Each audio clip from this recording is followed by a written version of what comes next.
Stiamo parlando di prevenzione, invecchiamento in salute e la parola era al professor Conversano. Siamo naturalmente qui in studio con Ugo Aggiollo, segretario dello SPCGIL del Veneto. Professore, mi diceva i vaccini. Primo posto, e usiamo anche la grafica, abbiamo l'influenza, lei diceva, l'antinfluenzale.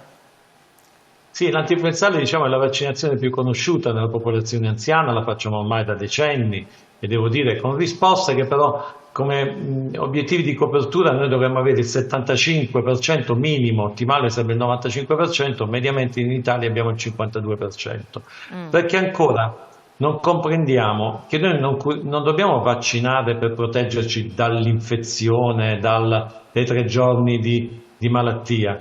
O tanti ancora dicono è una banale influenza. Bene, dobbiamo ricordarci che l'influenza è banale quando ci colpisce a 20 anni, a 30 anni. Quando ci colpisce dopo i 60 anni, 65, 70, ancora più, non è più banale, perché abbiamo un fenomeno, dobbiamo ricordare, il fenomeno dell'immunosenescenza. Purtroppo anche il nostro sistema immunitario invecchia e questo ci rende ancora più fragili da questo punto di vista. Siamo più sensibili alle malattie infettive e soprattutto alle complicanze delle malattie infettive. L'influenza ci può dare non soltanto complicanze come le polmoniti, ma ci può dare anche aumento di malattie cardiache, ictus, problemi cerebrali molto importanti. Come gli altri 2 vaccini, quello contro lo pneumococco che protegge contro le polmoniti, ma anche contro le encefaliti e le meningiti dell'anziano. Noi questo dobbiamo ricordare. Il pneumococco è un vaccino che come l'influenza, lo zoster, il difterite e il tetanopertosse, abbiamo scritto qui, sono livelli essenziali di assistenza, cioè devono essere garantiti l'offerta attiva da parte delle regioni e sono quindi un diritto di un cittadino che ha compiuto 65 anni. Dopo i 65. Come? Dopo i 65 quindi. Dopo i 65 anni. L'influenza dai 60, pneumococco e zoster dai 65. Lo zoster è il fuoco di Sant'Antonio. Noi ricordo che quando eravamo ragazzi, bambini, abbiamo avuto la varicella con le croste.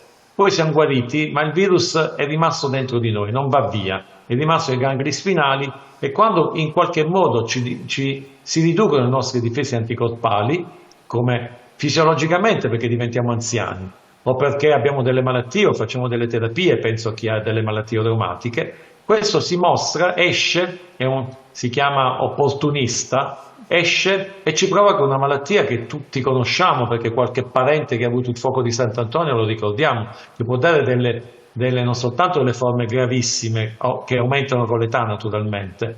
Il fuoco di Sant'Antonio può avere una nevralgia postherpetica che può durare anche anni, decenni dopo la malattia acuta. E poi ancora abbiamo il richiamo di difterite e tetanopertosse. Noi dovremmo fare una vaccinazione ogni 10 anni per evitare che abbiamo ancora anziani che muoiono di tetano. Basta fare una fiala, una dose di questo vaccino ogni 10 anni e noi eviteremmo queste malattie che colpiscono soprattutto le donne anziane, perché noi uomini, quelli almeno della nostra età che hanno fatto i militari, abbiamo avuto un richiamo a 18 anni, già quello ci protegge di più.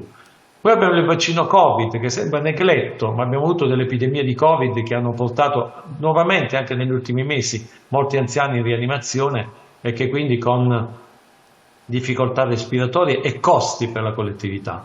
E poi c'è l'ultimo, che non è ancora nel piano nazionale vaccini, è quello del virus respiratorio sinciziale, che colpisce i neonati e per fortuna dall'anno scorso noi offriamo gratuitamente l'anticorpo monoclonale, evitiamo morti di bambini piccoli per questo virus, ma che colpisce anche gli anziani. E purtroppo questo vaccino non è ancora offerto, non è nel piano nazionale vaccini e in qualche modo le regioni non possono implementarlo perché c'è una sorta di... Ora, proprio ieri il Ministero ha detto che ci sarà uno studio che coinvolgerà 100.000 persone, ma temo che sia un motivo per rimandare ancora di 2 o 3 anni l'introduzione di questo vaccino che, ricordo soltanto, provoca oltre 1.200 decessi negli anziani.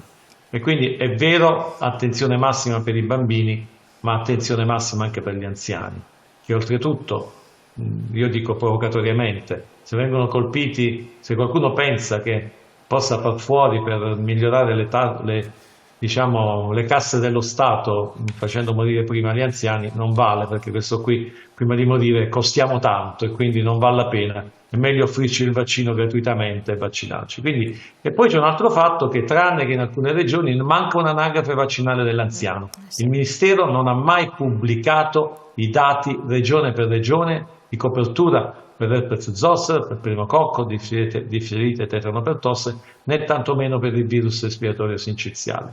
E aggiungo solo una cosa molto rapida. Se pensiamo che le vaccinazioni servono soltanto a evitare le malattie infettive e le complicanze, sbagliamo, perché c'è uno studio bellissimo fatto dalla Società Italiana di Geriatria che dimostra che un anziano che se si ricovera per 3 giorni, o basta anche un allettamento per 3 giorni, anche una malattia infettiva che lo colpisce e lo costringe a letto per 3 giorni, perde 1 chilo di massa muscolare, la cosiddetta sarcopenia, cioè la perdita di massa muscolare.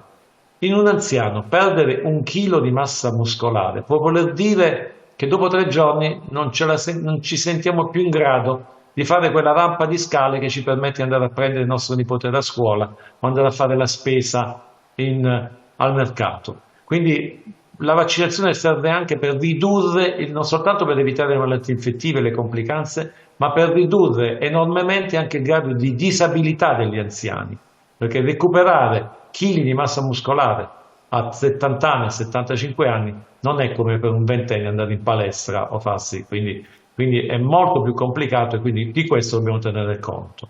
Professore, c'è un'altra questione, l'antibiotico resistenza. C'è un messaggio, le leggo prima, sull'alimentazione. Credo sia difficile intervenire, ma vogliamo rendere obbligatoria un'attività fisica per chi può farla. Sappiamo che è salutare sia sul fisico che sul bilancio. Grazie. Questo è il messaggio Sì, del telespettatore. è un messaggio molto importante, ma si può intervenire anche sull'alimentazione, magari. Si può intervenire anche parlandone, magari in alimentazione. Penso, io ho trovato purtroppo anche l'alimentazione nell'RSA era completamente sbagliata.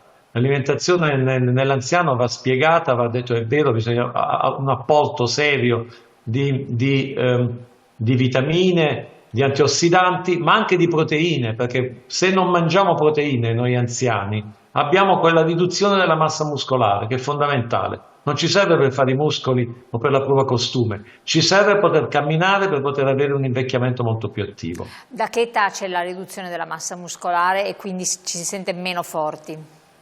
Dai 50 anni, tutti i processi di invecchiamento cominciano da 18 anni, ma diciamo dai 50 anni cominciano ad avere i propri gli effetti. Poi è chiaro che abbiamo costituzioni diverse e quindi, ma già da 50 anni noi dobbiamo mantenere una maggiore correttezza sia nell'alimentazione che negli stili di vita. Quindi sostanzialmente cibi proteici sia per i più giovani che per i più anziani, per intenderci. Sì, sì, serve. Poi naturalmente preferire le proteine, quelle più semplici, quelle che vengono dai legumi o dalle carni bianche, quindi non con eccesso di grassi, di colesterolo, che invece quelli ci fanno male anche e soprattutto alla nostra età. Chiedevo dell'antibiotico resistenza, che è un altro problema che riguarda gli anziani. Sì, perché vaccinarci, allora, mediamente quello che noi potremmo vedere è abbiamo due problemi. Una dell'antibiotico resistenza, quindi dell'appropriatezza delle cure. Le malattie infettive che ci colpiscono d'inverno sono quasi sempre di origine virale, quindi l'antibiotico non serve a niente, assolutamente a niente, e quindi purtroppo invece abbiamo un eccesso di uso, certe volte con prescrizione, certe volte con autoprescrizione di antibiotici che aumentano l'antibiotico resistenza e quindi poi diventa complicato quando abbiamo una malattia seria, infettiva, poter utilizzare antibiotici efficaci. E poi quella dell'aderenza terapeutica, quindi noi anche come PAGE, con i sindacati, con Federsanità e ANCI, abbiamo lanciato questa campagna comunicativa perché un anziano su 4 non segue correttamente le regole della terapia. Perché? Perché spesso ci sono troppi farmaci, perché spesso ci dimentichiamo, perché spesso non abbiamo anche una formazione dei nostri caregiver adeguata per curarci, ma la mancata aderenza terapeutica è la causa principale della inefficacia delle terapie. Tante volte diciamo o prendere la statina quando ci ricordiamo, o basta, non la prendo più, o l'antidiabetico. Un diabetico su 4 sbaglia la terapia. Quindi abbiamo bisogno di fare tanta formazione degli anziani e dei caregiver affinché sia più semplice e più corretto. Ci sono delle iniziative molto belle che hanno alcune farmacie che fanno il deblisteraggio, cioè tolgono da farmaco e a seconda qual è la terapia mettono i blister con le compresse da prendere alle 8, alle 12, Certo. alle 14, alle 16, alle 20. Spesso gli anziani prendono anche fino a 20 farmaci in un giorno. Quindi è importante anche Dobbiamo in questo capire. aspetto qui. Professore, io la ringrazio tantissimo, spero ci sia ancora l'opportunità di fare una chiacchierata insieme perché credo che sia molto utile per tutti i nostri telespettatori. Siamo giunti al termine. Grazie anche a lei segretario dello SPCGL Ugagiollo e al sindacato per aver consentito l'approfondimento di questo tema. Grazie a voi di averci seguito, riascoltate la puntata, rivolgetevi alle sedi dello SPCGL presenti su tutto il territorio, grafica velocissima, dovete chiamare negli orari d'ufficio in tutte le sedi territoriali, Belluno, Padova, Rovigo, Treviso, Venezia, Verona, Vicenza, e ogni città ha le sue sedi provinciali nei vari comuni. Grazie ancora, buon proseguimento, alla prossima.